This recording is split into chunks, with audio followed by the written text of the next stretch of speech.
Star Trek, the next generation.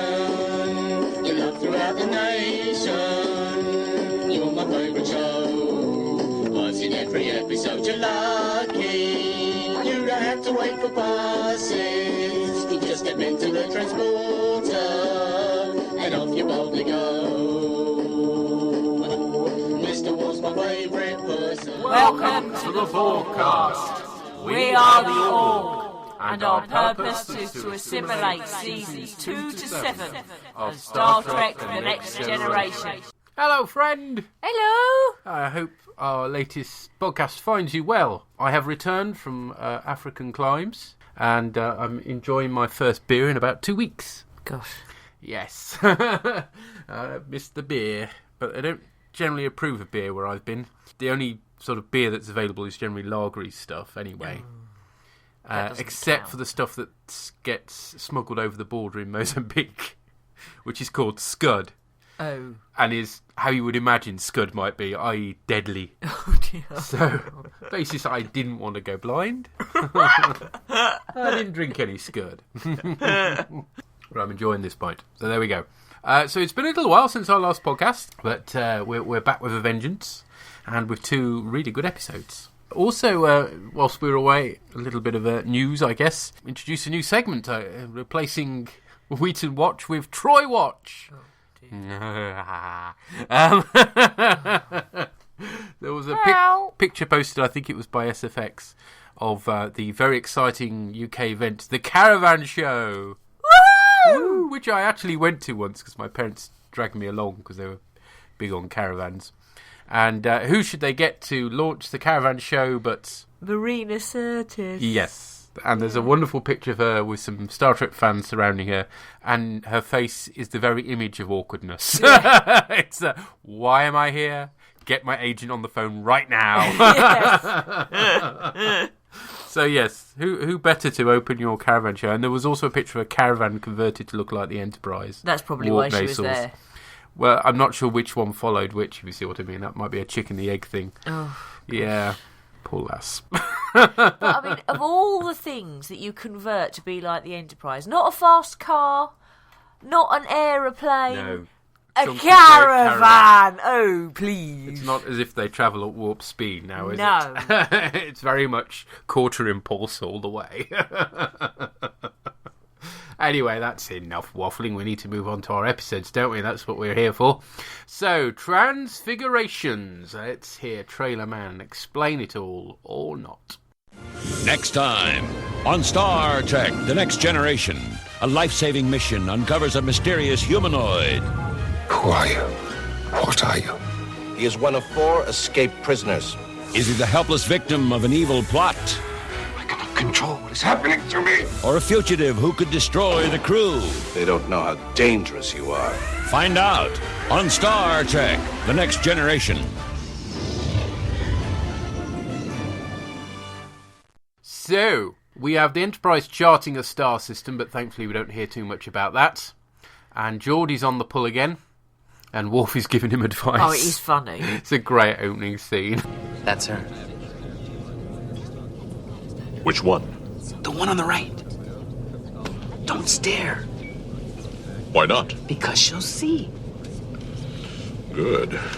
You must let her see the fire in your eyes. But what would I say? Words come later. It is the scent that first speaks of love. Thanks, Worf. That helps a lot.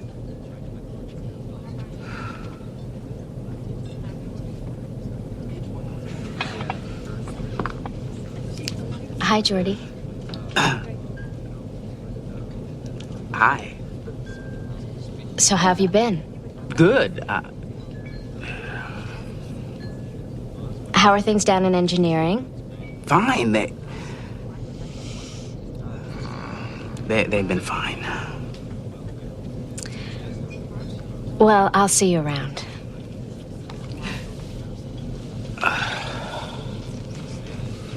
I have much to teach you about women. But then we cut to a spacecraft crashed on a planet. There's one humanoid life sign.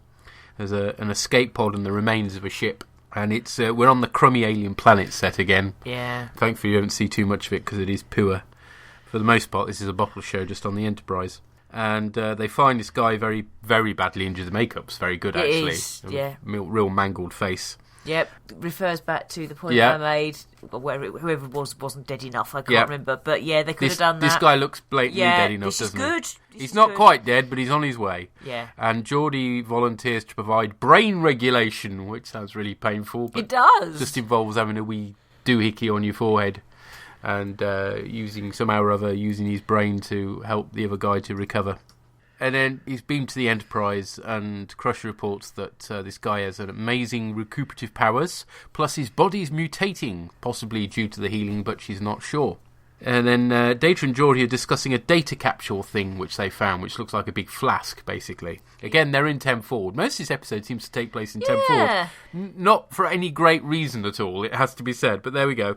They're having a drink with Worf, and Worf is looking very, very bored. Yes. And says, "Less talk. More synthahol." The man wants to drink. Let the man drink, you boring engineering types. And then Christie turns up and Geordie makes his move. Oh, yeah. With confidence. And obviously he's a slightly changed man here. Well, the thing was, when he was down on the planet, when he was doing the brain regulation Hujima flip, there was a little hiss and a flash of orange that went into his brain. Shiny light in his brain. Yes. So he's clearly changed in some way thanks to this mystery man. And Worf comments on Geordie's change in abilities. "I've been tutoring him. He learns very quickly." So John Doe, as he's been called, as is the tradition if you don't know somebody's name. Well, he's in America. We do John Smith here. Oh, we do John Smith here, do we? Yes, hence that episode of Doctor Who where he called himself John Smith. Dr. John Smith? Ah, I did not know that. That's why he always says he's John Smith. Ah, yes, well, Doe isn't a very common surname around here, so whereas Smith is. So there we are. Splendid. He's in medbay lying on foam protector stuff that used for packing things like lighting rigs, which I suspect is where they got it from, and also for Games Workshop models. So where my brain went when I saw it. Yeah. And Doc equips him with muscle-enhancing doohickeys on his arms and legs, which enables him to walk, kind of. And then Picard arrives, and it transpires that John Doe has no memory at the moment, but he's still wobbly, again because of these changes that are happening rather than the injuries that he's had. Then we cut to Riker, and he's just called a turbo lift, and who should be in the lift but Geordie and Christie? Hey! Ooh la la, as our daughter would say. We really ought to record and use some stings, really. We did, yeah, we should. Geordie has definitely changed, Riker points out. And rather rudely, he eyes Christie up as he walks out as well, which is about outrageous, but very Riker, isn't it? Yeah. Cut to medbay, and Miles walks in a horrible outfit. Oh, it's really bad. Very 80s, actually, with those fluorescent stripe colours. He's been kayaking! Hooray! Continuity time! Oh, man, we've got to get a better jingle than that for it. We have. Although I might just sample that and use it in future. There, that's the jingle for continuity time. Now you're going... Sorry, everybody. Yes, the kayaking is a thing that'll kayaking accidents will continue way into Deep Space Nine. So it's a nice bit of continuity. And Wes walks in and pats him on the injury, like some people have a habit of doing. You're right. Ah! Yeah. It's like this, when you get sunburned and somebody goes, oh, bugger. And John wanders over and heals him with a touch. And then there's a scene with the two Crushers at dinner, and Wes points out that the doc seems kind of enamoured with her patient. Yeah, and she's like, well, a professional relationship, however. Yeah. So there we go. I don't know if there are rules about these things, but there we are. There are. Tut then. Geordie has inspiration on the storage capsule and basically tells Data to do technical stuff. It was say to treat it as organic. Yeah. And they discover it's got a flight path which locates John's origin, so they're off now to take him back home. But John says he doesn't want to go back. He doesn't know why, but he knows that he's in danger. He's trying to escape with others. And then he briefly becomes the Ready Brek Man. He does. Which, for those of you not of a UK background, the Ready Brek Man was a sort of glowy bloke that used to advertise a cereal back in the 70s and 80s. And the idea was you ate this cereal and you sort of glowed radioactively. And this somehow was a means to sell it. I don't know. I think the idea was it was supposed to make you all warm inside. But there we are. John is now wearing a very fetching white turtleneck onesie. Oh, it's really bad. Which shows off his groinal area rather too clearly. This is not the first time this sort of design has been used in the series. Whoever does the costume clearly likes showing off men's bits. Must have seen the Raston Warrior robot. Yes, it's a similar look, isn't it? Yes. But at least Who only did it, I think, the once I can think of, whereas this has been a reoccurring theme, hasn't it? Particularly in this season. And they're in Temford again, and it seems like they're having a date, really. Again, not very professional. But then it's starting to come back to him, and he remembers he's on a journey. Doesn't say the journey of life. Sorry. Yeah, thank you for that. Meanwhile, there's a vessel approaching fast, and it's a powerful one, warp 9 point something or other. 9.72. Oh, well remembered. John becomes Ready Brek Man again and collapses. And then he runs away, because he's worried about the ship. And the doc has to call security. So we cut to the shuttle bay, and it's the return of the El-Baz! Woohoo! It just makes me think of Bez from the Happy Mondays. Not the El-Baz, no, that would be a different shuttle. Twisting my melon, man. Which never go out in the morning. No. Can't get this thing started until the afternoon. And then only after we put this white powder into the engines. Yes, I don't know how well the Happy Mondays will translate abroad either. Sorry. Did they make it internationally? Again, I can't see Bez making it through any airport without being arrested. But it featured in Times Squared, I think. The one where find Picard on a shuttlecraft. And there's two of them. Yes, I believe that's the one. Worf orders John out of the control booth for the shuttle bay, and then goes in to get him when he doesn't come out. John warns Worf back, says he's not in control. Goes all Ready Brek and pushes, because he glows so brightly, Worf takes a step back, which isn't a good idea, and falls to his death. Bam, bam, bam! And John does having healed Miles earlier, now does a real Jesus and brings Worf back from the dead. They don't actually make those parallels, but they're kind of there to be seen, aren't they? They should have given him a beard, really, gone for the whole hog, but there we are. Picard interviews John, and basically John says, look, just let me go for your own safety, because I'm really not in control of myself. And the ship comes close, and I'll do a spaceship of the day on that, don't worry. I didn't like it. It's a Zalconian vessel. Woohoo! That was in the customisable car game as well. I remember that, so was he. Yeah, and it's captained by somebody called Sunad, who's kind of a cosplay Christopher Walken. He is a bit. I did want to replace the S with a G and just call him Gonad. From now on, he is Gonad. For he too has one of those costumes. Curious that Crusher should know kind of the fashion sense of the Zalconians. No, but maybe he chose it. Oh, maybe he did. He without necessarily understanding why. Yeah. Either that or he watched that Doctor Who episode. So he had a complete choice of outfits and he went for the one that showed off his bits. What does that say? Or maybe he wanted Beverly. Oh, Anyway, cosplay Christopher Walken says that John is a criminal whom they tried to eliminate for being a disruptive influence, and the other guys that were with him they'd managed to kill, but not John himself, and basically demands that John be handed over and that the Enterprise has 2 hours to comply. Which, I'm not being funny, but to me that seemed like a really long time. Yeah, it does seem a generous amount, doesn't it? But there we go. I'm used to like 5 minutes, not 2 hours. Well, you have... Please put down your weapon. You have 20 seconds to comply. Troy points out this is pretty much her only line of the episode. It's one of these where she just, she's just in one scene and has one line, poor thing. And she points out the Zalconians are afraid of John. John offers to surrender, but believes that his survival is actually rather important, as you would. But he thinks there's more at stake here than just his life. Crusher's not happy with the situation, doesn't want him handed over. Picard has a feeling something broader is going on, but as Riker points out, what if the tables were turned and somebody who's holding a Federation citizen, they would expect them to be, returned to them. It's a very American thing, that, isn't it? They don't like people holding their people, so to speak, whereas if the few's on the other foot, and then never quite so willing to turn people over. But Crusher points out, I saved this guy's life just so that he can be turned over and executed. That doesn't seem right. See, in this country, we wouldn't turn them over because they have the death penalty. Except we probably would for the US, to be honest. Well, not always. We've had a history on that. Not generally, probably not to a state that has. I think that's a deal, isn't it? If we're holding someone the US wants, we'll turn them over, but not to a state that has the death penalty. Yeah. Bit of politics there for a Friday night. Sorry. I've had too much beer to be talking politics. I would argue the other way. Insufficient beer to be talking politics. Oh, right, no. So, basically, Sunad says, your time's up, you haven't returned him. And this is curious now, and very effective, but very curious. He somehow turns the air off, or something. But he can't be turning the air off because John heals people as he goes around the ship. So you can't be healed from having the air turned off. And Data's affected somehow as well, and clearly Data doesn't breathe.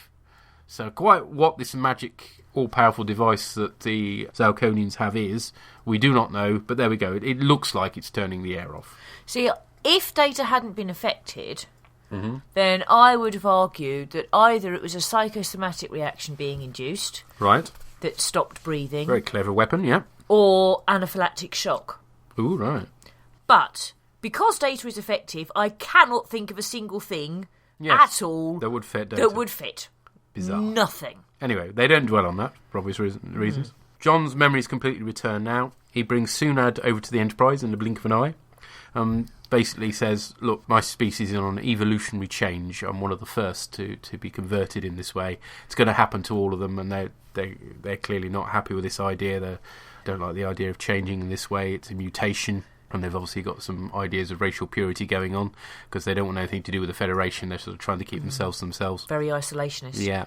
And then John completely transforms in a very clever but simple effect into a completely glowing guy. Yep. That was not very much in the way of camera trickery on that. They basically had he was wearing this reflective material and they shone a light on him.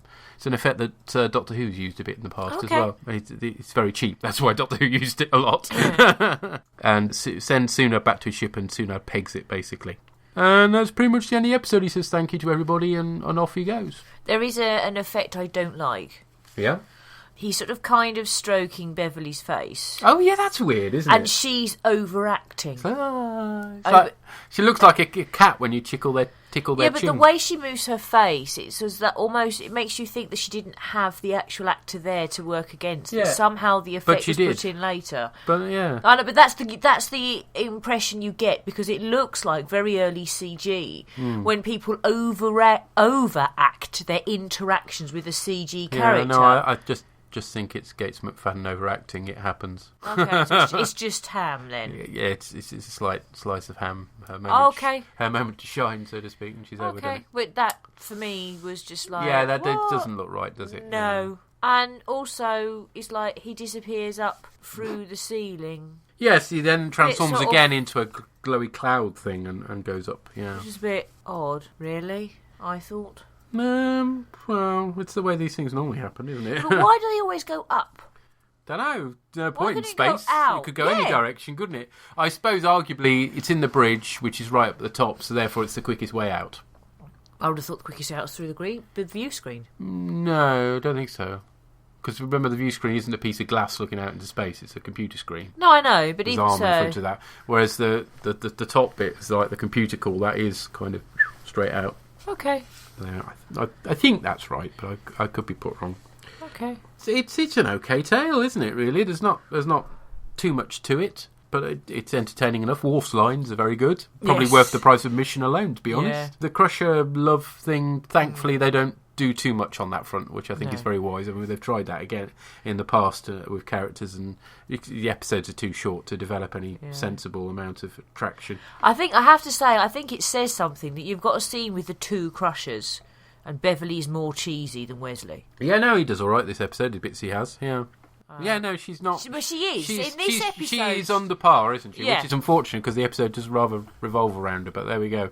Oh dear. Well, it's obviously supposed to be an allegory of sort of accepting difference, which sort of works and sort of doesn't, to my mind.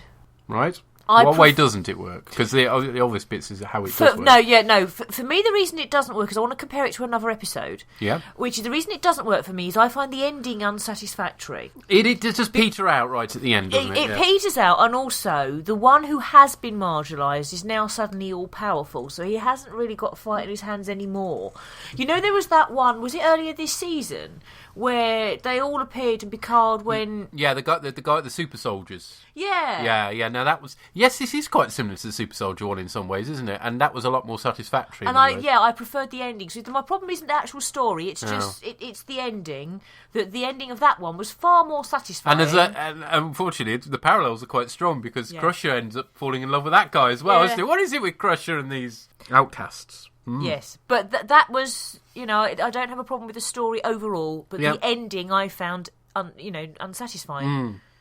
And it's nice to see Geordie having some success with a woman, even if it is as a result of Reggie Breckman. So, we've had some feedback for this episode from Mr. Pieman. Hello, Pieman! But rather than me mangling his words, we have an MP3. Woo! So here we go. Hello, Orgs. This is Murray Christensen, also known as the Pieman, trying some MP3 feedback, just giving it a go. So, first episode lined up is Transfigurations, which is a rather unfortunate episode. Not for the content, but purely because it had to sit before the Best of Both Worlds in the video, and so will always be remembered by people as the one they had to fast forward through to get to the episode they bought the tape for. Anyway, don't remember too much even after only seeing it a few months ago. Kind of slips the memory with what follows it. But I do remember it's not a bad episode. It's not brilliant. I don't think it sets the world on fire. It does have a rather nice idea of allowing us to see the crew actually going some time passing. Sorry, the guy they rescue is on the ship for months, and they spend months mapping the stellar thingy, the place that they're in, to make the plot happen. And I thought that was quite nice. Normally things tend to happen within a very short period of time in all these episodes, and so it's quite nice to see a bit of sort of things happening over a longer space of time.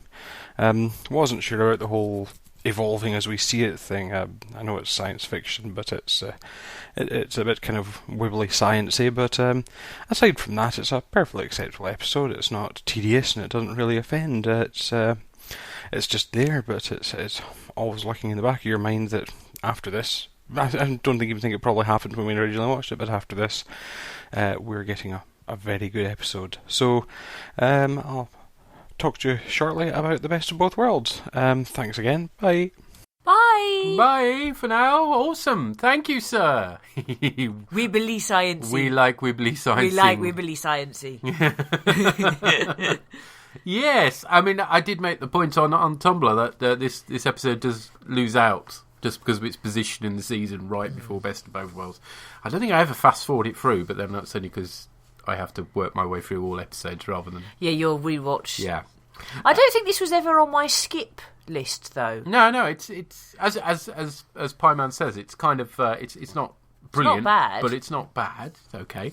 I hadn't picked up on the long period of time passing, I must admit. But he's right, though. It probably is, yeah. Because there's at one point fairly early on it's 4 weeks, and she said, it's going to be 6 weeks. I mean, it is... These subtle things just fly over my head. I mean, in which case, that's very clever and quite unusual as well, isn't it? Yeah, it is. But obviously too subtle for the likes of me.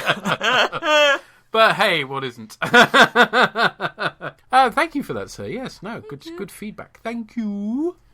So, as he kind of set us up for it, I guess we need to move on to the Best of Both Worlds Part 1. Woo! They're the most powerful force in the universe. Now the Borg have the most destructive plan ever to conquer the human race. You have committed acts of aggression against the United Federation of Planets. Target 1, the Enterprise. Directed, Det 9. Geordi, evacuate engineering. Target 2, Captain Picard. Your culture will adapt to service ours. We would rather die. The final target, Earth. On the next exciting episode of Star Trek, The Next Generation.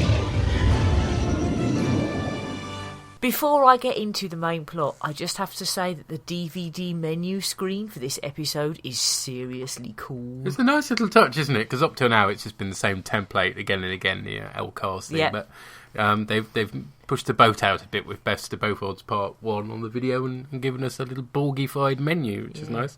Be interesting to know whether they did something similar for the Blu-ray. Yeah, if anybody out there's got the Blu-ray... Has it been released? I don't think it has, actually, so nobody has. Nobody has yet, but will they? That'll be the question, whether they do, because it is cool. Yeah. Okay, so, I don't think I can do this justice, but there you go, I've got to cover it. You volunteered. I did, yes, because it is cool. And when an episode is shit and I'm not covering it, I just drink beer. Anyway, New Providence, one of the Federation's outermost colonies. They haven't had a signal from it, they need to investigate. So they beam down in what should be the centre of town. It's a barren wasteland with a fuck-off massive crater in it. It's Grimsby! Ah! Grimsby on a Saturday morning. Oh dear. And then you get Admiral Hanson and Lieutenant Commander Shelby, who are involved in Borg tactical analysis. It is worth pointing out that teaser is really short. It is. It's like it's like we have a problem. There's no jokey type thing. It's just a crater, and then that's it. Been down to a planet. There's a great. I mean, the map painting is a bit shonky, but the actual teaser itself is short and to the point. Yeah. And particularly if you've seen Q Who, it's ringing bells already, and you know the dread is already beginning to build up. Yeah. Admiral Hanson, as played by George Murdoch. This is his second Star Trek appearance. Okay. He got to play cosplay God in Star Trek 5. Cosplay God. So the last episode we had cosplay Jesus effectively with John Doe. This one we've got cosplay God as an admiral. Okay. And I guess cosplay Christopher Walken kind of gives us a strange sort of trinity, really. The inverse of the real one. It's the cosplay trinity. The cosplay trinity, yes. Ooh, yuck. How scary. I'm afraid, you know the way my brain works? Well, I ended up writing down about J2Os. Why? It was a reference given. Is that the one you saw at J? I think it was supposed to be J25, but my brain went J2O. Okay. Also, the way my brain works, whenever Commander Shelby is named, I start thinking of the Simpsons. Shelbyville, exactly. Aha. Okay, fair enough. Yeah, they've got these new weapons that they hope might help the fight against the Borg, but they're still on the drawing board. They're 18 to 24 months away from actually going into production. And then you get this bit about Commander Shelby's... I think Picard says something like, she's something, isn't she? Meaning, like, as an officer, she's really forthright. And then Admiral Hanson says really creepily... Keep your eye on her, Jean-Luc. She's one very impressive young lady. You seem rather taken with her, JP. Just an old man's fantasies. And I just heard it and went, oh, Jimmy Savile. Yeah, she's not quite that young, but yeah, it is a creepy old man bit, isn't it? Really? It is, yes. I mean, up to that point, you think, oh, right, a reasonable Starfleet admiral that isn't throwing his weight around and stuff. And then it's like, oh, but he's creepy. He is, he's creepy. Creepy cosplay god. But then, creepy cosplay god has a conversation with Picard where he says that Riker is hurting his career by staying put because officers like Shelby are all coming up and they're going to overtake him. And Picard looks initially baffled, and then it turns out that Riker's been offered the command of the Melbourne, and Picard didn't know. And the Admiral makes the point that this is the third time that Riker's been offered a command, which is a nice bit of continuity there as well. And, addressing... Well, not quite an elephant in the room, but at this point you're thinking, why isn't Riker commanding his own ship? Of course he won't, because they don't want to lose Jonathan Frakes from the series, but it's a nice way of bringing up the issue, I guess. And it's also part of the sort of genesis of this story is Michael Pyler, who wrote it, was considering whether or not to leave the series. He'd been offered his own job, his own series to be in charge of, and it's, do I stay with this series, which is just starting to get really good, or do I take a chance and effectively take on my own command sort of thing? So that feeds into the nice dynamic with Riker considering. Okay. Shelby and Riker have a conversation, and Shelby says that there's a possibility that they might have identified what they call the Borg footprint, which is particular traces on the bits of the Enterprise that were hit by the Borg. But they need to go down to the planet in order to be certain. But it's getting dark, so they can't go. I'll have to be honest, it's like the 24th fucking century. Why can you not go when it's dark? Is that just me? Do you not have lamps? Is it just me that thinks that? Yeah, no, you're right. Sorry, but anyway, they have to wait until dawn. I'm cold and there are wolves after me.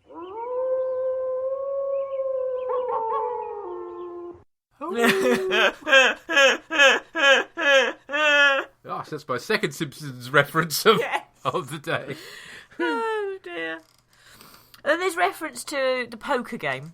Oh, yeah. And Riker says the Admiral's welcome. The Admiral says he can't because he's got to fill Picard in. He's actually tight. That's what it is, probably. I think. Or he's just a bit shit and he knows they're going to fleece him. Yeah. But he says that Shelby's a player. So instead they're fleecing Wesley. Oh, poor so Wesley. Unfair. Invite him along to the poker game so you could steal all his money. Well, Wesley, you really didn't make the right decision there, did you? I was just trying to play, you bastards. Yeah, have they not heard of a dummy hand played for no money, all cards open? That's how you... I mean, I grew up in a card-playing household. That's how you teach someone who isn't used to playing. Yeah, They're just mean bastards, aren't they? They are mean to him. And yet he went on to present a programme about ball games. There you go. Tabletop gaming. Oh, well. Maybe he beats them all at Warhammer. Yes, there they are, the future week, yeah. Yeah. We just don't get to see Dragon Quest, doesn't we? Yeah. Anyway, it's then the next day, and an over-eager Shelby beams down early. And Riker's a bit pissed off. But she did have a reason, which is that there's a weather front coming in that might affect the soil samples. They're trying to identify this footprint. And so there wouldn't be much time. So she was awake, she took Data, who doesn't need sleep. All of that is fine, but she still should have told Riker. Yeah, well, I mean, if she's fine. Yeah, he's understandably pissed off. Well, it's not just that he would have said, yeah, fine, he would have come to and he would have woken Geordie. And it's interesting, isn't it? It's not the Admiral causing problems for a change. It's actually another commander involved, which is quite slightly different dynamic. Yeah. And obviously, it's playing off with Riker and stuff, which is quite cool. Yeah. But it turns out that, yep, there's your Borg footprint. It was no surprise to us. Mm-hmm. Let's be fair. But, yeah. And then you get this pep talk with... Now, this is where I lose the plot slightly. I think this is Picard and Riker. Yeah. And Picard is saying, what are you doing here? Yeah. He's actually quite rude about it. He's like... And Riker says, you're trying to get rid of me, sir? Yeah. It's like, really? I mean, he's obviously doing it for his own... Yeah. For Riker's benefits.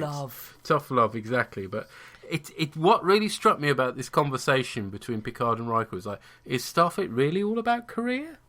I thought, they were supposed to be a bit beyond that. I mean, it's clearly not about the money, because they don't get paid, as we later find out. But... Picard seems to be very much, you're hurting your career. It should be all about going out. But it's about bettering yourself. Well, yeah, surely. And if you feel you're in the right place, surely that should be enough. Actually, I think one point that Picard makes does justify it, and he says, "Right now, Starfleet needs the best captains." That's fair enough. So if he was approaching it purely from the point of view of, look, set aside the fact that you're happy here. Actually, you're being called to something else. Sense of duty sort of thing. That's fine. But to say, there are more ambitious officers under you and they'll be overtaking you and stuff, it's like, it shouldn't be about ambition, really, should it? It should be about but you've got to use... where you're being called to. No, this is true, but I get the impression that what Picard is doing is trying to find the right lever to get Riker to recognise that he needs to be in command of a ship. Oh, you should have just gone, you shit! Ah! But then he would God, I think I might have broke the microphone with that. You might have done. That wouldn't work, because then Riker would end up in command of a ship full of self-doubt. You want Riker... Now, I wasn't serious by that comment, by the way. Yeah. But I just think that Picard's motives genuinely are, we need all the best captains we can get, and you are a good captain. But what he's doing is he's using Riker's sense of ambition, which was very much to the fore at the beginning of Next Gen, and he's using Riker's sense of ambition to try and get him there. That doesn't mean that Picard believes a personal sense of ambition is the right... motivator. Yeah. That was my take on it, anyway. So then he goes and chats to Deanna, which must have been a fucking awkward conversation for her. Because in... what's it called? Is it Star Trek 365? Our book. Mm-hmm. It's made quite clear that the series Bible says that Riker left Deanna for his career. Yeah. So, and actually you can see it in Jonathan Frakes' acting. Because when he says, I gave up a lot for my career, when he's talking about, he was very much one of my own command, he gave up a lot, he actually gestures open-handedly towards Deanna. Yeah, they're playing stuff that isn't in the script, but is in the series Bible. Yes. Yeah. He gave up their relationship. So how awkward must that be for her? Maybe I'm just afraid of the big chair. I don't think so. The captain says Shelby reminds him of the way that I used to be. And he's right. She comes in here full of drive and ambition, impatient, taking risks. I look at her and I wonder what happened to those things in me. I liked those things about me. I've lost something. You mean you're older? More experienced? A little more seasoned? Seasoned? It's a horrible thing to say to a man. I'm thinking, are you referring to the salt and pepper in the beard there? Did make me wonder. Never refer to a man as being seasoned. Oh, great. I'm slightly aged pork, am I?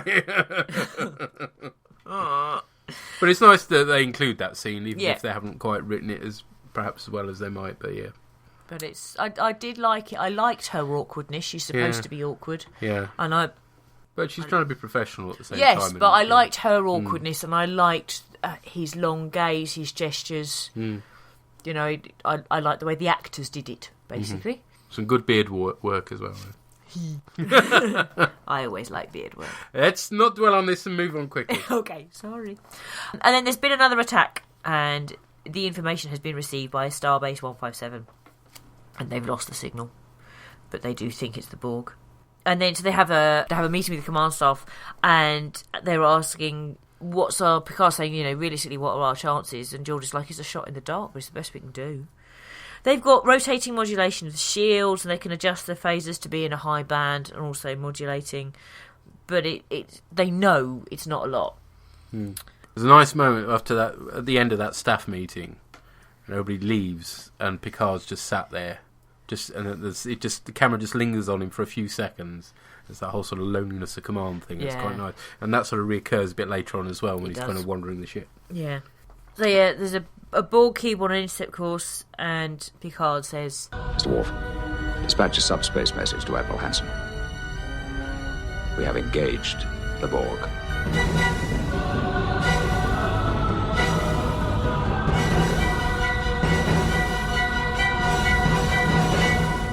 And the music at that point is really brilliant. Good. They've suddenly introduced this sort of choral bit when the Borg appear, which they've never used up till now. But it's and as for because a they've hive never mind, used it. for a collective, it seems right, doesn't it? Yeah, and it's creepy in a sort of strange, sort of familiar way, particularly for those of us involved in church. Yeah.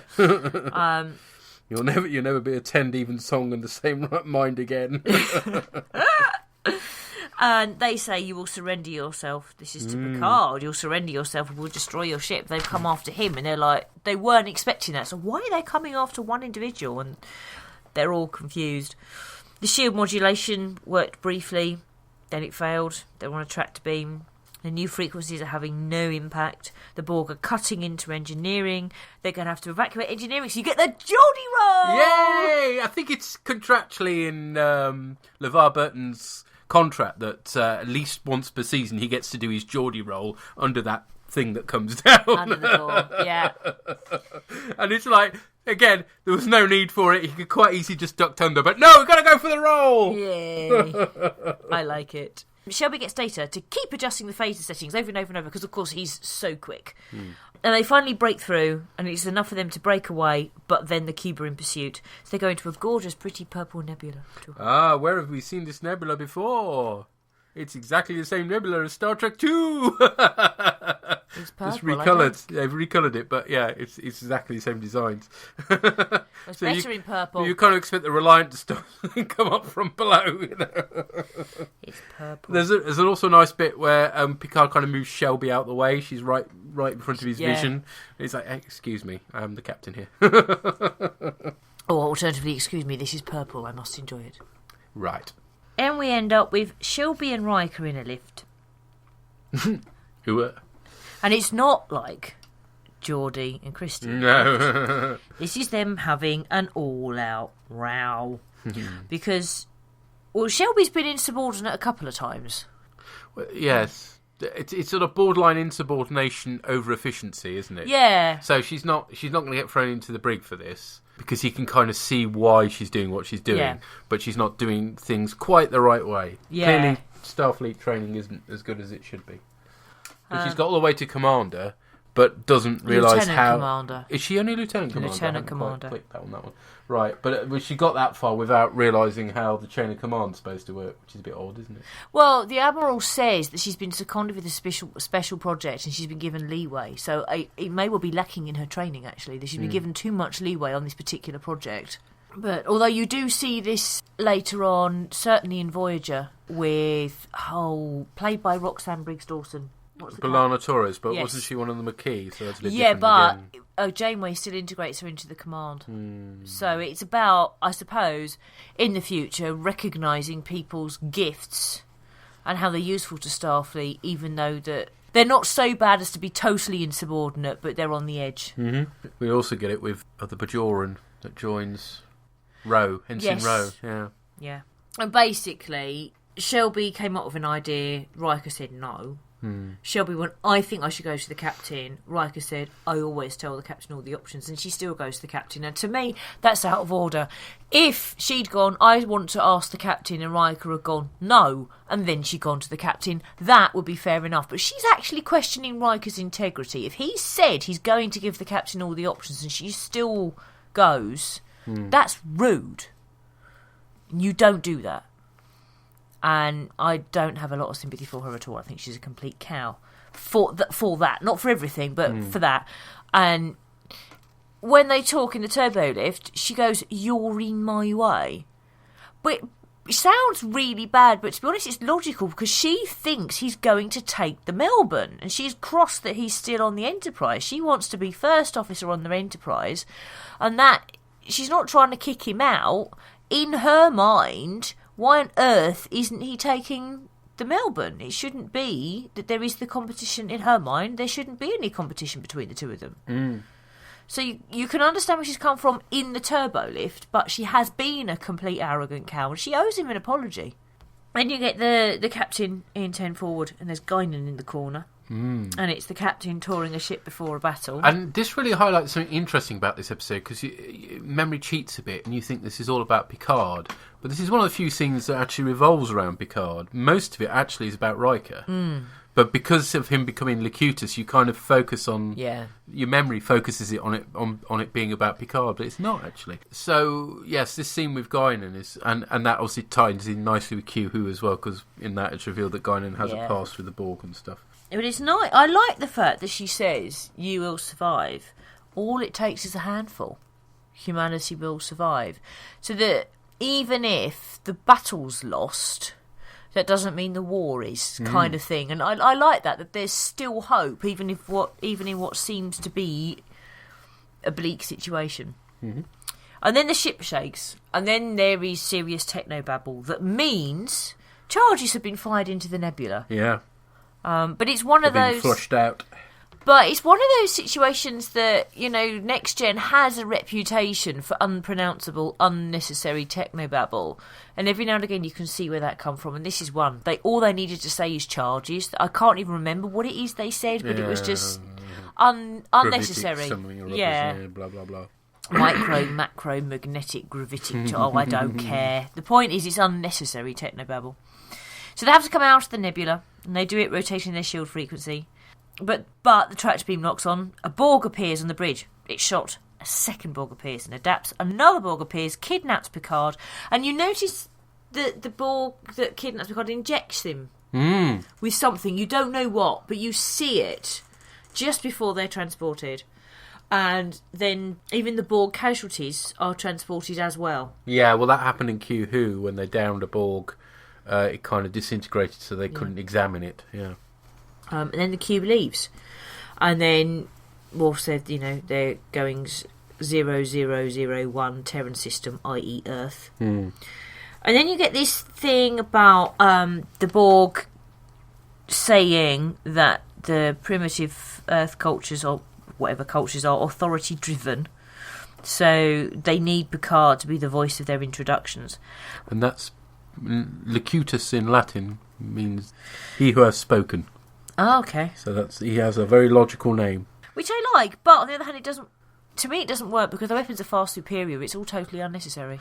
Yeah, it's sort of facilitating their assimilation. It's like, well, why do they need a voice to do that? I guess they're kind of feeling like it would take less energy for somebody to say, represent them and say, lay down your arms, rather than bothering to have to zap a load of people first.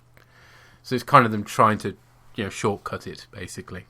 Because I did wonder later whether it was that they see something in Federation society that they value, and so they want... Well, of course they do. That's what they want to absorb. But so they want more people alive in order to adapt them, in order to assimilate them. I mean, this is where the continuity starts later on, starts tripping up, because, of course, according to First Contact, they've also got the Queen, and it's like, well, why not use the Queen for this? Yeah. So, yeah, but that's a problem with First Contact, obviously not a problem with this story. No, and it wouldn't be a problem with First Contact if you didn't have the line, "Do you remember me?" Yeah, quite. And she's suddenly around then as well. Because if the Borg later had a Queen...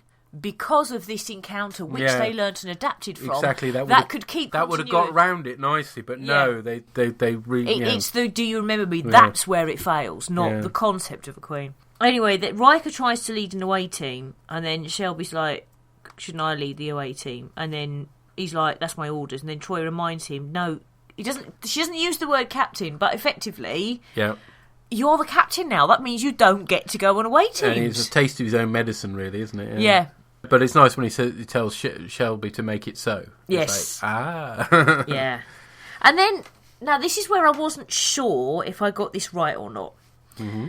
You're more likely to know than me. O'Brien just sort of nonchalantly says, we've matched velocity for warp transport. And I'm thinking, isn't high warp transport supposed to be like really, really high risk, bad idea? Or have I got that wrong? There's a previous story where they say as long as you're travelling at the same speed as somebody else, then you can transport. It's tricky because you have to match the speed perfectly. But I'm sure that's a reference back to a previous story when they mentioned being able to do that. And that's exactly why O'Brien makes that statement, so that's why. That's why yeah, but he sort of seems to be very matter of fact about something that presumably is high risk, because all you need is for them to change velocity slightly. And it's true, but he's reporting that they're currently matching speed. So yeah, let's not get too hung up on the technicalities of this. Sorry. Okay. They beam over. And I like that it's Beverly who comes up with stuff and not Shelby, because she's taken the command exam things, hasn't she? I mean, she's done... Yes, we find out later on that she's taken some command training, yeah. So she has got a tactical as well as a medical mind. Yeah.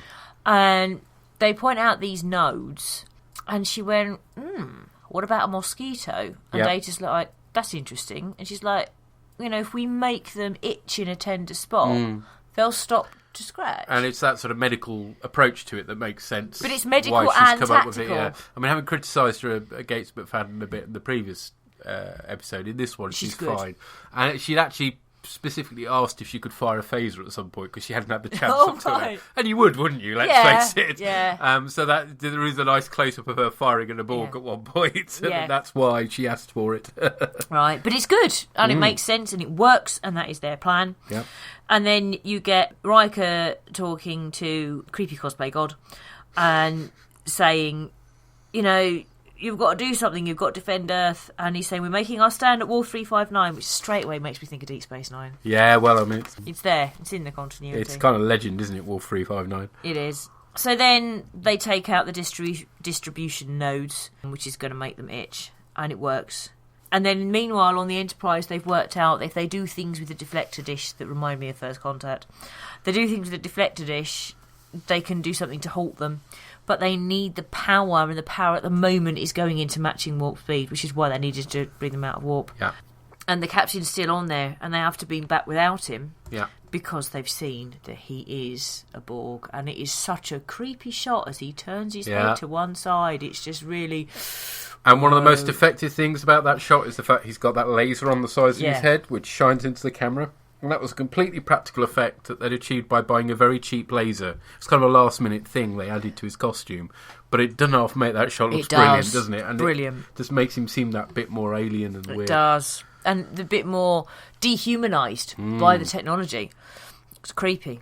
So they've been back, and then there's this argument, no, come on, we've got to rescue the captain, and Riker, understandably and correctly, is like, no, they're going to destroy all of Earth. We've got to do this now. At one point, it looks like it's building up to rescuing the captain, doesn't it? It does. They've done the node, so they've slowed this thing down. It's like, they've done the technical bit they normally do in order then to save the day. And I guess when you were first watching it, you weren't aware that it was going to stop, and then you'd have to wait to the next season. So that would have been even more. But as it's building up, it looks like they've found the technical solution to the problem, and that therefore that the day is going to be saved. And of course, it isn't. No, not yet, anyway. And then you get the infamous... I am Locutus of Borg. Resistance is futile. Your life, as it has been, is over. From this time forward, you will service us.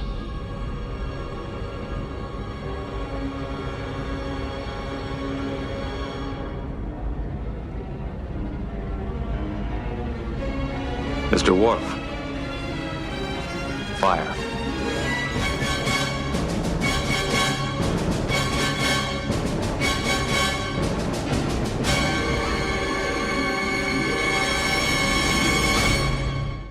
Probably one of the best minutes of Next Generation ever. And then it's all ruined by...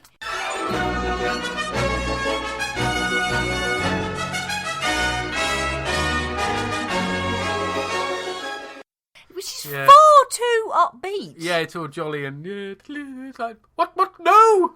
You can't play that music. It's like an ice cream van turning up at a funeral. You can't do that! No!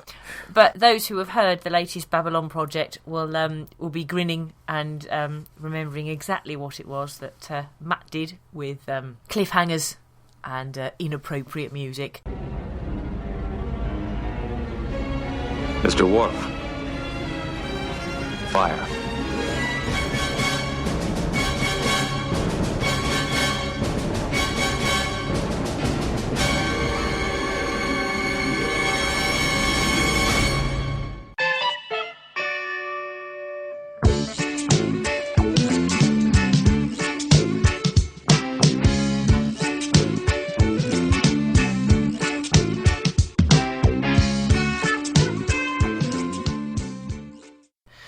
Be interesting to know which you think is worse. So we've got, the cliffhanger, isn't it, really? And there were rumours airing at the time that Patrick Stewart, there was contract negotiations had broken down. I don't know whether the internet existed yet, but the rumours, I remember hearing about the rumours, I think through reading TV Zone or whatever it was called, the comic I used to read. And of course they've set it up nicely with this, that you've got Riker taking the command seat and you've got a new number one effectively with Shelby. I don't know who started the rumours, but I'd almost guarantee it was somebody involved in the series just to get more interest going, I mean, thankfully it never happened because you wouldn't want to lose Patrick Stewart. For heaven's sake, he's one of the best things about the series, but it's the series moving up a gear, isn't it, in a big way? I would argue it already had with the Defector. I think that's still my high water point of season 3. It's not to say that this is worse than the Defector, but it's up there with it. But they'd already moved up a gear in the season anyway. So it's not like the Best of Both Worlds Part 1 is like a standout episode in a series that actually is slightly lackluster in the way that maybe Measure of Man and A Matter of Honour are in season 2. It's not the same. Because there are a lot more really good stories in season 3. ultimately, it's what more perfect way is there to end a season than this? And they never topped that. I mean, they had cliffhangers again, but they never recaptured that. Really shock moments, and just that dialogue at the end, the music is just brilliant, isn't it? Yeah. Apparently, the plan originally was that the Data was going to be combined with Picard as to be Locutus. Oh. Thankfully, they dropped that. That would have been bizarre. Quite sort of pantomime horse thing going on. Don't. And when it was written, Michael Pyler had no idea how the plot was going to be resolved. He just wrote it, and then it's like they came back after the season hiatus. Okay, we better resolve this cliffhanger then, hadn't we? We'll find out how they did that next time. But generally, obviously, really good episode. Yeah, actually, slightly better than I remembered it being. I remembered it being quite slow. Don't know why, but watching it this time, I was gripped. Yeah, it was tense. The tension builds up really nicely. Yeah. Right from the teaser, you've got that, the Borg are back sort of thing. And Shelby's an interesting character. Yeah. She's abrasive about being irritating. You can see why she's pushing in the way that she is. But you can also see why it would rile Riker, and that works really nicely. And I guess, as I mentioned earlier, the kind of surprise is the fact that this really does revolve around Riker, whereas you remember it revolving about Picard. Yeah. But that's only because he gets turned into Locutus at the end. But actually, the majority of the time it's Riker, isn't it? And it's really well written, really, really well written. So, it is. Anything else you want to add? Personally, I prefer this to the Defector because even though obviously we've seen it before, I think it still has more emotional impact because it's one of our favourite characters who gets made into a Borg. Yeah. It's not just about a vague threat to the Federation or a character that you do end up caring about, but actually have only just met. Interesting comparing this with that first season story. Ooh, can I remember the name of it now? It's right towards the end of the season where there are the aliens that start taking over the Federation. And it's quite icky. Oh, I know the one you mean. We don't remember the name because it wasn't broadcast on the BBC, was it? Well, it was, but it was heavily cut, so it didn't make much sense. Conspiracy? Is that what it's called? Well remembered. It's always good to work with somebody who has a memory. When you're an idiot like me. No, Conspiracy, which is actually really good. I mean, people slag off the first season. No, that is a very really good episode. But having said that, there isn't that sort of level of jeopardy because the people who are possessed are all secondary characters. They're not the regular guys. Whereas here you've got Picard front and centre as a Borg. Yeah. I mean, it's like, Doctor Who turning the companion into a Cyberman or something like that. It is. Stuff. So for me, that is specifically why this tops the Defector for me. Okay. It's the emotional impact of one of the regulars have that happen to them. I still prefer the tragedy of the Defector to this, but I think they're both excellent episodes, and I certainly wouldn't say a word against. I mean, it stands up, doesn't it? Yeah. Best of both worlds. It has a good reputation for a reason. It is a really good story, which I'm really relieved because I was dreading watching it and then ending up feeling it actually was slightly lacklustre after all the praise that's been heaped on it over the years, and it's really reassuring to know that it still stands up. Well, I tend to do that. I don't know if anybody else does this, but when an episode is a part 1 or a part 2 or a cliffhanger, I tend to think of the whole episode as both parts. Mm-hmm. And it would be interesting to see whether I still rate the best of both worlds above the Defector once I've seen part 2. So I rate part 1 over the Defector on its own, but that's only half an episode. Yeah, half a story anyway, yeah. But that's just the way I think of it. It's only half an episode. Right. It will be interesting to see whether I still rate it above the Defector when I've seen the conclusion. Mm-hmm. Well, obviously, with this being quite pivotal story, we got quite a lot of feedback for this. Thank you to those who sent feedback. Very kind of you. And thank you to those who ran our trailer. Indeed. We sent off trailers to the good people at the Babylon Project. Yay. Thank you, Matt and Julian. And also to Lee and Darren on the Black Dog as well. And they very kindly ran it as well. So thank you very much. We owe you beers. We owe you beers, indeed. So we have feedback from Commander Shepard. Woo-hoo! Mr. Neil Shepard. He says, "Greetings, Org." I guess that's because I did the trailer. Yes. So, finally time for Best of Both Worlds. This is it. This was when Trek became something more than the sum of its parts. Up until this point, all the adventures circled around either the Enterprise with a larger universe only hinted at.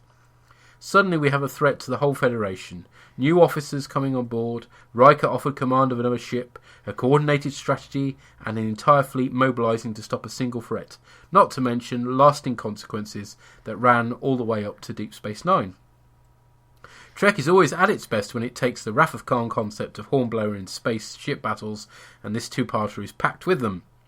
We also have the deliciously snide Commander Shelby, who would show up again in the aforementioned New Frontier novels, though I question how she qualifies as an expert on the Borg when she's never even seen one. Yeah, true. Or how she is supposed to help the Enterprise when the only information the Federation has on the Borg is based entirely on their own mission reports.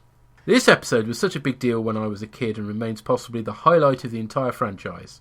It's no wonder both Voyager and Enterprise wheeled out the Borg when ratings started flagging. And how we wish they didn't, yes. I would add. Because, yes, the Borg got horribly cheapened. But particularly with Voyager. Oh, don't. Yep, thank you, Commander Shepard. I completely agree with all that. There have been threats to the whole of the Federation, but this one really is the biggest yet, isn't it? Yeah. We've also had some feedback from Dimbo Sama. Hello, Dimbo Sama. Hello, sir. Would you like to read this, madam? Yes. I just wanted to say, as a musician, one of my favourite aspects about Best of Both Worlds has to be Ron Jones's score for the episode. It captures the feeling of tension and the cautious nature of what's happening fantastically. Not to mention, it's damn good music to boot. I think we all know that, but I don't think Ron Jones ever gets the credit he really deserves. And now we're entering into the Bertman area of Trek I felt like sharing. Ron Jones's work in this series was fantastic. People always remember Best of Both Worlds, but tend to forget the likes of The Neutral Zone or Skin of Evil, where it does considerably more work to sell the episode than anything else in those episodes. Well, certainly Skin of Evil is about the only good thing worth saying about it is the music, yes. Yeah. He works his arse off and got fired for being too good at his job. I can buy cyborgs from the Delta Quadrant, and I can buy an alien with limitless power, choosing to have John Delancey's face. But I can't understand half the crap that went on behind the scenes on this show. Blimey, yes. I mean, there's a lot about that in that... the book, yeah. Star Trek 365, yeah. I mean, the first few seasons were very turbulent behind the scenes, and, you know, I mean, the whole Crusher thing as well. You know, talented people left, some not so talented people left as well, but yeah. No, it was bloody good music. It was excellent, Completely agree. And certainly that choral stuff is brilliant. And quite agree, Dimbo Sama. Okay, Thank you, Dimbo Sama. We've got another MP3 from Pieman, Mr. Murray. Hello again, Orgs, and now we're on to the main one, the main event, the Best of Both Worlds, Part 1. Sadly, we can't take this in a whole single shot, although I do recall there being a video release when Paramount were clearly trying to squeeze the last amount of money out of us, where they turned all the two-part episodes into mini TV movies, and actually I have to say the Best of Both Worlds didn't work as well without the cliffhanger in the middle. Probably start with just sort of going over bits of the episode to criticise. It does suffer from the same problem that we had with Q-Who, where the battles between the Borg and Enterprise are very static. Both ships sit in front of each other and fire coloured beams, and eventually the Enterprise runs away, always in that strange method of flying towards it and turning around. Don't know, I'd have expected maybe some sort of reversing, but that's why I don't command a starship for real life. Anyway, there is also the sort of brief bit of fudging where the Borg are now after assimilating people, of which we now all know and love, but indeed in Q-Who it was stated they were purely interested in technology, but they kind of wave it away with a line. It doesn't really bother me with that. And then we get to the meat of the episode. It's just great. It's atmospheric. The music, which I think actually was at least nominated for an award, really builds up a sense of tension and foreboding even before the Borg even appear. Even when we just see that lovely shot of the hollowed out city, you get this real sense that people are the crew are worried, and that this is a very bad thing and a very scary place to be. Then of course we have the hiding out in the nebula after the Enterprise gets thoroughly schooled by a Borg ship. which again has some lovely moments. Picard talking to Guinan and touring the ship. We get to see the crew kind of worn out, trying to work out ways to beat this, what are still a very scary, almost unbeatable enemy. It was nice that we didn't see the Borg beaten in Q-Who, because they are this invincible force of nature cruising through the universe, and it's brilliant. And of course, we then get through to Picard being abducted and Riker taking command. Actually, for a small gripe, is Shelby. I do realise she was rehabilitated somewhat in further tie-in novels, but in this, there's the scene where halfway through, they've got a Borg invasion happening, and they're trying to work out plans to beat an enemy which could well, and Picard even says, could well end up being the death of the Federation. He's got visions of this being the end and just history turning a page. But she's sitting there to Riker saying, I want your job. Why are you still in your job? You should go somewhere else, you coward. It's like complaining to your superior officer in some sort of war zone that you should be promoted. Why aren't you promoting me more? It just seems a bit odd, and it doesn't really help you like her character, but maybe you're not meant to. And of course, as Picard gets abducted and ends up, and obviously we get that fantastic scene on the Borg ship where the crew are trying to find Picard and find his very neatly folded uniform. I'm glad the Borg are tidy and house proud. And then, of course, we see Picard as a Borg, and we get that final cliffhanger of Riker saying, fire the deflector beam. And, well, we don't know what's happening next. Now, for memories, I do remember seeing this episode.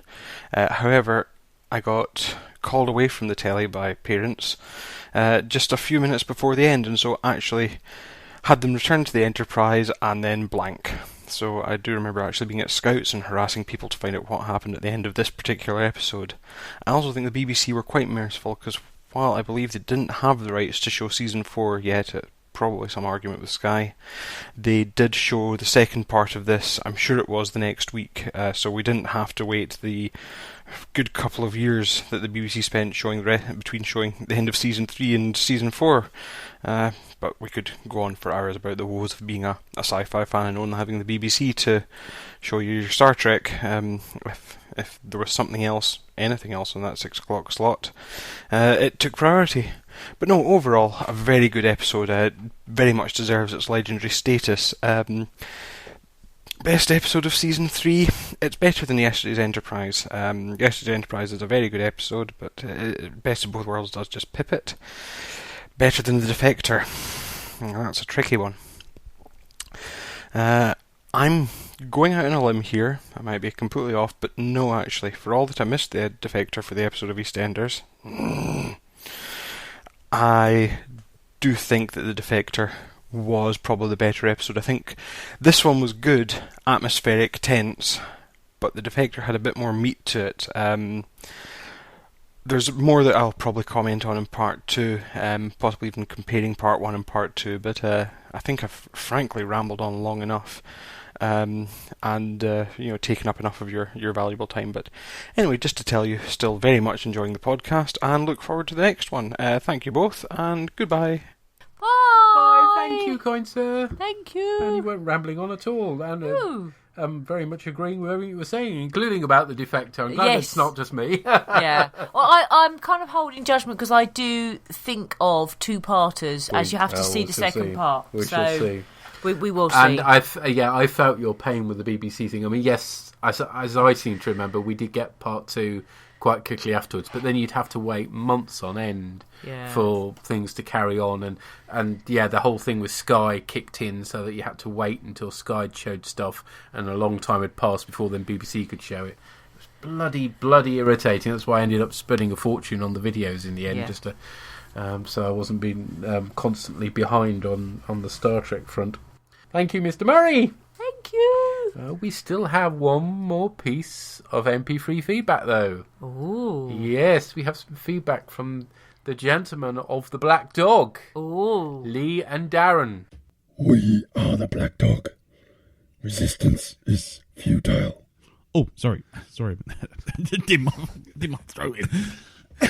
Jesus. Anyway, hello guys, this is Lee. And this is Darren. Of The Black Dog, and we had to feedback on Best of Both Worlds. Oh, God, yes, did we? I don't know if we're just covering just the one, or if we're covering both. Well, let's do one, because they're doing part one. Just do part one, You can always come back next week. Yeah, to be continued. Dun, dun, dun, dun, dun, dun, dun, dun, dun. Okay, so, Best Both Worlds. Darren, go. Oh, what did love you it. think of it? What did I think of it? It is my favourite. If not, I mean, let's see, both episodes, I suppose I've got to string them together and just put them as one thing. It's my favourite story in Star Trek The Next Generation. And I mean, the one that comes after it as well is pretty special. Family. It all links very nicely. But no, the Best of Both Worlds is everything that's good about Star Trek, I think. Yeah, and it's, was it Ron Moore who did this? I think it was Ron D. Moore, wasn't it? Yeah, and that's, Battlestar Galactica, adding a little bit of grit in there. Indeed. I mean, I have to say, I remember watching this years ago when we used to get the videos from Our Price. Do you remember that? Yeah, I remember that, yep. And I remember that the Best of Both Worlds Part 1 was on one tape, and then Best of Both Worlds Part 2 wasn't out for another, 6 months. You bastards! You bloody bastards! And, I have to say, I think that I do remember that bit of sort of that quick close-up on Riker's face. Mr. Worf, fire! And it's like, no! Not since the end of, the only other time that I've ever done that is the end of Babylon 5 Season 3. Zahadum. Oh, yes. Jump now. But anyway, that's a different franchise. Jump, you fucker, jump. Yes, that's another franchise. But I tell you what, the Borg were never scarier than this episode. Oh, they were stuff of nightmares. Unstoppable, implacable, and just undefeatable. There's none of this bloody Borg Queen rubbish. No. Leave all that out. No. Just faceless, cold entity. Yes, and they're all talking in one voice, and they're not having a queen going, "Oh, hello, Locutus, let me stroke your face." Yes. Or any of that crap. And I did like Picard as the Borg. That was a shocker, because then all of a sudden it was like, hold on, story-wise you can see Shelby being manoeuvred into place, and Riker suddenly becoming the captain, and it's been a kind of in the background theme for a few episodes of what happens when you become a captain, Will? And I'm not going to be leaving the Enterprise yet, and all that kind of stuff. Then it's like, actually, this could be the episode where he gets rid of the captain. Oh no! Could very well be. It could have been. But no, nicely written story. Tension builds, just lovely. I even like the bit where you have the Enterprise just setting off to join the fleet at Wolf 359. They get the transmission from Admiral Hansen saying, yes, we're going in, we're going to do the job. And then they turn up there, and it's just carnage. It's just as if it's an explosion in a model shop. Yes. It's just bits everywhere. Yes. And they're just pointing at the stuff. It's like, there's the so-and-so, and there's the this. Saratoga, and whatever. It's like, turning their head sideways, and there goes the Defiant Mark 1. That sort of thing, or Mark 2, whatever it was. Yeah, exactly. I think it was great, and it was a real credible threat. The Borg were a credible threat. I mean, First Contact and what's the other film? The other episodes that came out, Descent and Borg did a lot to kind of undermine the Borg, in my opinion. Do you know what? If they had filmed Descent the way it was actually written in the novelisation, you would have seen a very different side of the Borg. We can't do that. We can't do that. So it's a pity. Yeah, I know what you mean about the whole sort of was it just humanising, defanging of the Borg? Yeah, we can't have them every time, because if we did, it would just be carnage every time. It's just and that just seemed like a shame. It's like, no, don't have them all the time. Have them as this unknown thing that stays out in space. Don't put it out that you're actually having them in the episode. Just have them suddenly. Oh, Jesus Christ! Yeah. That's what you want to make the audience do. Exactly. Yeah. I mean, especially that, and the score was brilliant. That whole thing of turning around and sort of send a message to Admiral Hansen. We have engaged the Borg. Let's talk about Admiral Hansen as well, shall we? Okay. As much as we love this episode, there is a bit of a dodgy moment with Admiral Hansen there when Captain Picard turns to him as Shelby leaves the room, and he says, asks him a question about Shelby. He says, what are you thinking, JT, or whatever the hell his name is? He goes, just an old man's fantasies. And it's like, so he's banging one out Oh, Is he? no. He's banging one out in his bloody cabin. You dirty, filthy Admiral Hanson. As we proved when we did Insurrection, Starfleet admirals are arseholes. They are. They think that's it. They're untouchable. To a man, jack of them. But, he may be all wonderful outside and all sort of, by the book Starfleet, but give him 2 minutes inside Shelby's room and you'll find him face down in her knicker drawer. I'll tell you that now. Best of both boobs. Exactly, yeah. Going to drive. That wasn't static on the screen with Hanson, was no, it? it wasn't, no. Oh, well, there we go. I've brung it down. That thudding sound was the whole feedback king. Nice. Okay, well, we'll wrap up the feedback now, but frankly, other people will say things about this episode be a lot more insightful than we are, apart from talking about. And I have to say, Commander Shelby, yes. I'm liking that. Nice. Fills out the Starfleet uniform nicely. Though I don't understand this fascination with having to have Starfleet people. If they're in command and they're women, they have to basically be absolute bitches every time. It's like with Janeway and then Pulaski, and it's just as soon as you get anyone in power in Starfleet, if they're female they become bitches, and if they're admirals they become arseholes. I don't know so much about Janeway because she kind of, when she first started off, and then when the episode with the end of Voyager with the Borg, when she's like, hello, Jean-Luc, on fucking Nemesis as well. Go see the Romulans. Olive, get me some spinach. So you think she turns into Clint from Jaws? Here's to swimming with bow-legged women. I think we've gone a bit tangential now, haven't we? Yep. Okay, well, let's wrap this up. Thank you very much, guys, for making us watch this, though we didn't need much excuse to watch this. And it's a great episode. Have a good cast. Hopefully you don't get too swamped with feedback. Maybe you do. Maybe you want to. In which case, this 8-minute feedback of talking about Janeway's knicker drawer or whatever is probably... No, Shelby's knicker drawer. Shelby's knicker drawer. Anyway, we better go. Goodbye. Bye. Okay, we've got our title for this episode. We have Best of Both Boobs. Glad it wasn't just us that noticed that dirty old maid. Yes. You dirty old maid. Yes. What were they thinking when they wrote those lines? I don't know.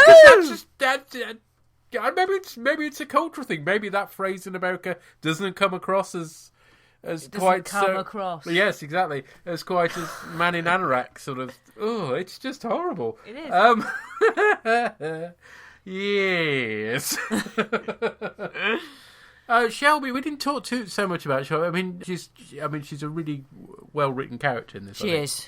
The actress was a bit unsure of herself in this. I think it's fair to say from what I've read, and felt like she didn't really know what she was doing a lot of the time. But despite that, she made a very good job of it. I think. Yeah.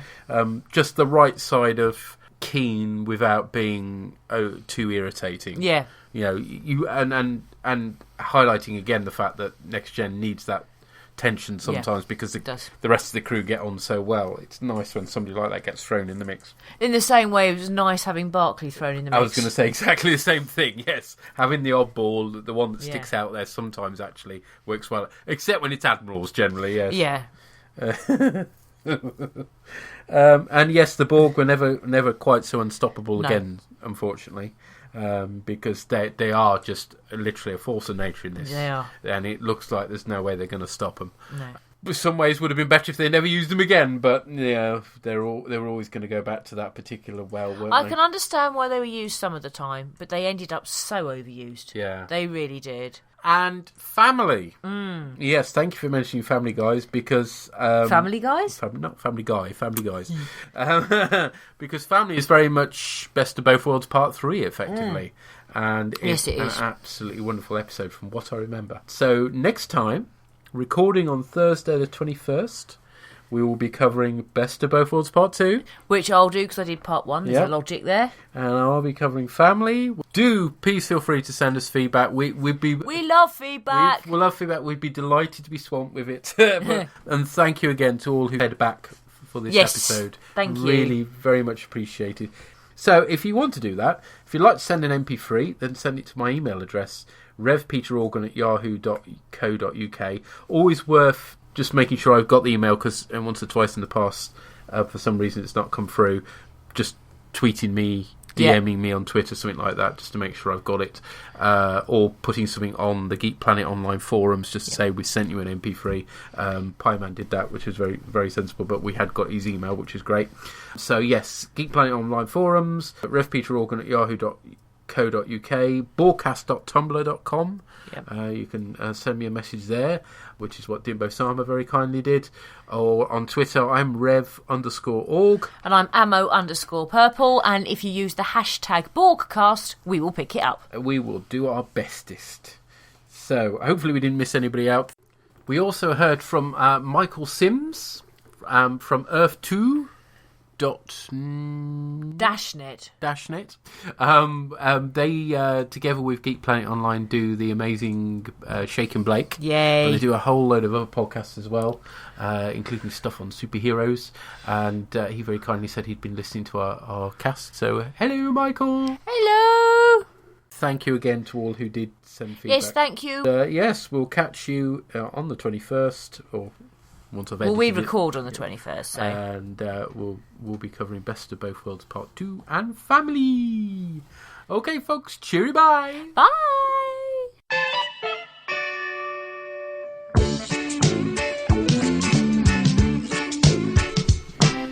The bOrgCast is brought to you by those lovely purple people at Geek Planet Online.